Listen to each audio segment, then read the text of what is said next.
जरा सोचो, एक छोटे से कैप्सूल को खाने से लोगों में बेहिसाब ताकत आ जाए, लेकिन चीजें जितनी दिखती हैं उतनी सीधी है नहीं। कहानी की शुरुआत होती है बिगी नाम के एक माफिया गैंगस्टर से, जो कि कैप्सूल से भरा एक बक्सा कुछ गुंडों को दिखा रहा था। वो चाहता था कि ये गुंडे इन कैप्सूल्स को पूरे शहर में बेचें। जब गुंडों में से एक आदमी ने पूछा कि आखिर ये है क्या, तो बिगी ने जवाब दिया कि ये है ताकत। इसके बाद हम देखते हैं रॉबिन नाम की एक लड़की को, जिसके पास यही कैप्सूल था। अचानक से दो लड़के वहां आ गए और उससे वो कैप्सूल छीनने की कोशिश करने लगे। तभी पीछे से एक तीसरे आदमी ने रॉबिन पर हमला कर दिया। उन्होंने उसे पीट पाट कर वो कैप्सूल उससे छीन लिया। उसी वक्त एंट्री हुई फ्रैंक नाम के एक पुलिस वाले की। तभी एक लड़का वो कैप्सूल लेने लगा तो फ्रैंक ने अपनी बंदूक उस पर तान कर उसे चेतावनी दी, देख बेटा, तेरे पास कौन सी पावर आएगी ये तो नहीं पता, लेकिन मेरी बंदूक चलेगी ये पक्का है। इसके बाद लड़का हिचकिचा गया, जिसका फायदा उठाकर फ्रैंक ने वो कैप्सूल छीन लिया और तीनों लड़के वहां से दुम दबाकर भाग गए। दरअसल फ्रैंक पहले से ही रॉबिन को जानता था और अक्सर उससे ये गोलियां खरीदा करता था, क्योंकि जब गुंडों के पास ताकत है तो पुलिस वालों के पास क्यों ना हो। इसके बाद हम देखते हैं आर्ट नाम के एक आदमी को, जो हाथ में बंदूक लिए किसी का दरवाजा खटखटा रहा था। जब न्यूट नाम के गुंडे ने बंदूक तान कर दरवाजा खोला तो आर्ट ने उससे कहा कि जाओ अपने बॉस को बता दो कि मेजर आया है। जैसे ही न्यूट कॉल करने गया तो आर्ट दरवाजा तोड़कर अंदर घुस आया। उस घर की हालत काफी बुरी थी और जगह जगह पर छेद थे। थोड़ी देर बाद वो न्यूट तक पहुंच गया और दोनों में हाथापाई शुरू हो गई। न्यूट फटाफट बाथरूम में छिप गया और बाहर उसका फोन बजने लगा, जिसे आर्ट ने उठा लिया। अंदर न्यूट ने एक ताकत वाला कैप्सूल निकाला और उसे निगल गया। एक ही पल में वो धधकती हुई आग का गोला बन गया। अपनी ताकत से उसने दरवाजा तोड़कर आर्ट पर हमला कर दिया। आर्ट ने भी बचते बचाते उस पर बंदूक से हमला किया, लेकिन उससे तो न्यूट की आग और तेज हो गई। वो जान बचाकर भागने लगा और न्यूट ने 3 और गोलियां एक साथ निगल ली।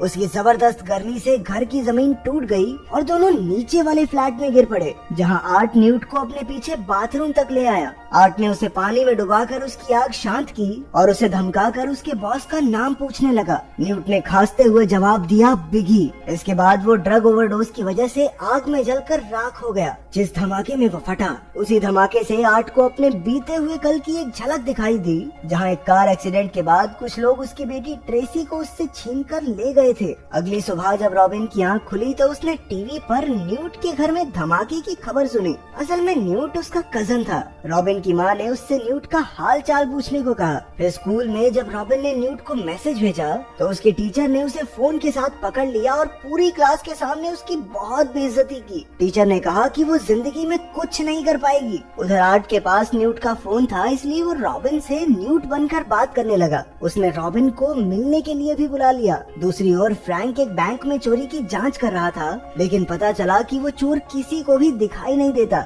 आखिरकार फ्रैंक ने गोली अपने मुंह में डाली और 5 मिनट का टाइमर लगाकर अंदर घुस गया। चोर वहीं मौजूद था और उसने भी गोली ले रखी थी। गोली की शक्ति से वो जिस भी चीज के पास खड़ा होता उसका रंग बिल्कुल वैसा ही हो जाता, ताकि कोई भी उसे देख न सके। उसने फ्रैंक पर हमला किया और बैंक से भाग निकला। फ्रैंक भी उसका पीछा कर रहा था और वो चोर एक बस में चढ़ गया, लेकिन पैसों के बैग को खोलते ही अचानक उस पर गुलाबी रंग उड़ गया और अब उसके शरीर का आकार गुलाबी रंग में दिखाई दे रहा था। अब फ्रैंक के लिए उसे पकड़ना आसान था, लेकिन अचानक चोर ने उसके सर पर गोली मार दी। लेकिन जो गोली फ्रैंक ने खाई थी उसने उसे बुलेट प्रूफ बना दिया था। उस पर गोली का कोई असर नहीं हुआ और उसने उठकर चुटकियों में चोर की घंटी बजा दी। पुलिस स्टेशन में जब उसके सीनियर ऑफिसर ने पूछा, हाँ भैया, गोली तेरे सर पे लग के चपटी कैसे होगी? क्या ही मैन है क्या तू?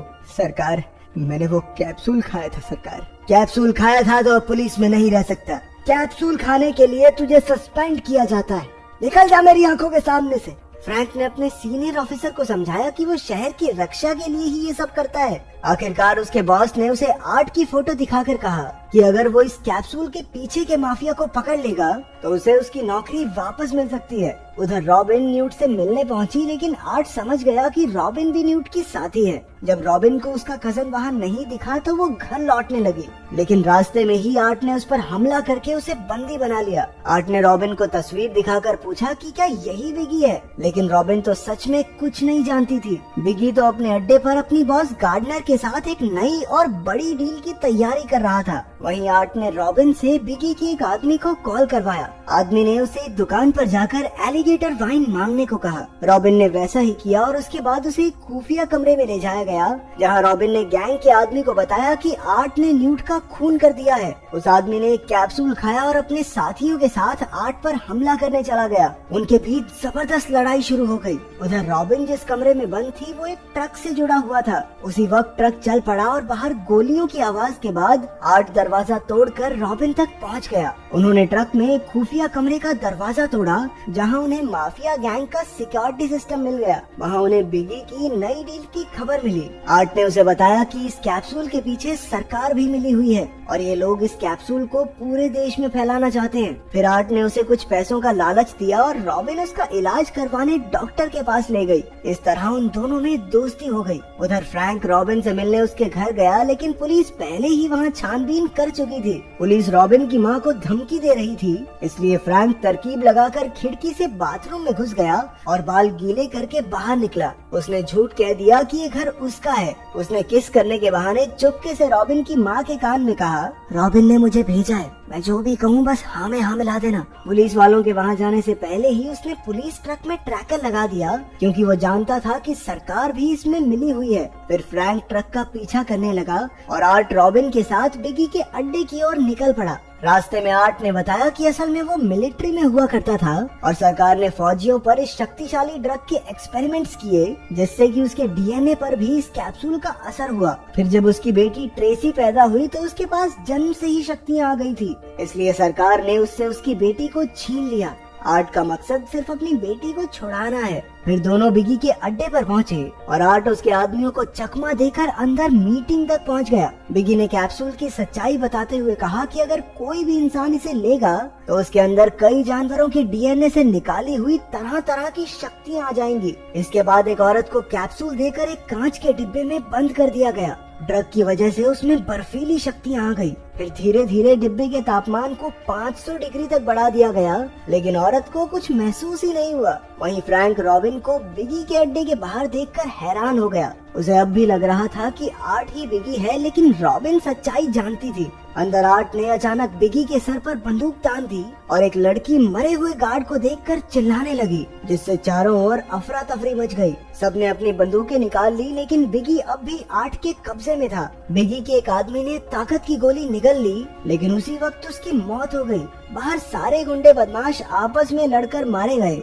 और अब सिर्फ आर्ट और बिगी ही जिंदा बचे थे। उसी वक्त फ्रैंक ने एंट्री लेकर आर्ट पर हमला कर दिया। इस मौके का फायदा उठाकर बिगी ने भी एक कैप्सूल निगल लिया और देखते ही देखते वो एक वहशी दरिंदे में बदल गया। ये देखकर आर्ट और फ्रैंक ने हाथ मिला लिया और आर्ट ने चारों तरफ मौजूद गैस टैंक्स खोल दिए। वहीं फ्रैंक ने थोड़े कैप्सूल्स चुरा लिए और दोनों बाहर आ गए। फिर फ्रैंक ने बंदूक से फायर किया, जिससे पूरे अड्डे में जबरदस्त धमाका हो गया और बिगी के तो चीथड़े उड़ गए। इसके बाद फ्रैंक और आर्ट ने रॉबिन को घर भेज दिया। फ्रैंक को अब भी आर्ट पर शक था, इसलिए वो उसे पुलिस स्टेशन ले जाने लगा, लेकिन आर्ट ने उसे बताया कि सबके सब मिले हुए हैं और अगर वो उसे पुलिस स्टेशन ले गया तो वो दोनों को पकड़ लेंगे, क्योंकि सरकार नहीं चाहती कि किसी भी तरीके से कैप्सूल सड़कों से खत्म हो जाए। सरकार इस कैप्सूल को आम इंसानों पर टेस्ट करके दुनिया पर कब्जा करना चाहती है। जब फ्रैंक को असलियत समझ आई तो उसने आर्ट से हाथ मिला लिया। कुछ देर बाद पुलिस ने उनकी गाड़ी को घेर लिया, लेकिन फ्रैंक तो जा चुका था। पुलिस आर्ट को कैद करके एक शिप में ले आई